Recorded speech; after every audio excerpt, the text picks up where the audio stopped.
ఈ మేడి చెట్టుకి యేసు ప్రభువుని చూడడానికి ఆతరపడుతున్నాడు. దేవుని బిడ్డ చూడండి, యేసు ప్రభువాన్ని ఇతను పిలవలేదు. యేసు ప్రభువాన్ని వేడుకోమని కానీ, రక్షించమని కానీ, యేసు ప్రభువాన్ని అయ్యా నన్ను కాపాడమని కానీ ఇవేమీ అతను చేయలేదు. కానీ యేసు ప్రభువారిని చూడడానికి ఆయన ఇష్టపడ్డాడు.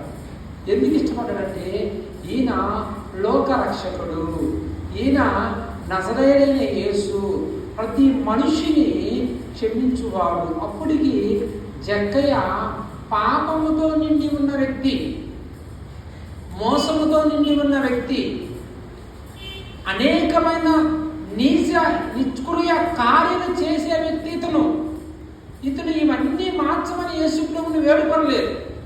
కానీ యేసు ప్రభువు ఇవన్నీ చేస్తాడని తన హృదయంలో ఒక సంకల్పం అతనికి ఉంది. ఈ సంకల్పం ఉంది. యేసు ప్రభువుని చూడడానికి ఈయన ఆశ్చర్యపడ్డాడు, కానీ ఇతనికి వల్ల కాలేదు. ఇతని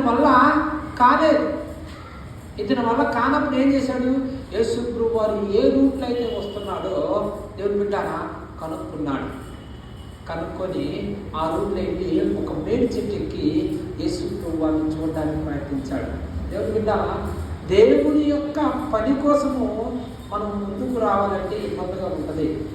దేవుని యొక్క మందిరానికి రావాలంటే కొన్ని ఇబ్బందులు మనకు కలుగుతుంది. కానీ ఈ పొట్టి జక్కయ్య ఇతను పాపి అయి లోకంలో అనేకుల దగ్గర అన్యాయంగా డబ్బులు వసూలు చేసే వ్యక్తి. ఇతను అన్యాయంగా డబ్బులు వసూలు చేసే వ్యక్తి,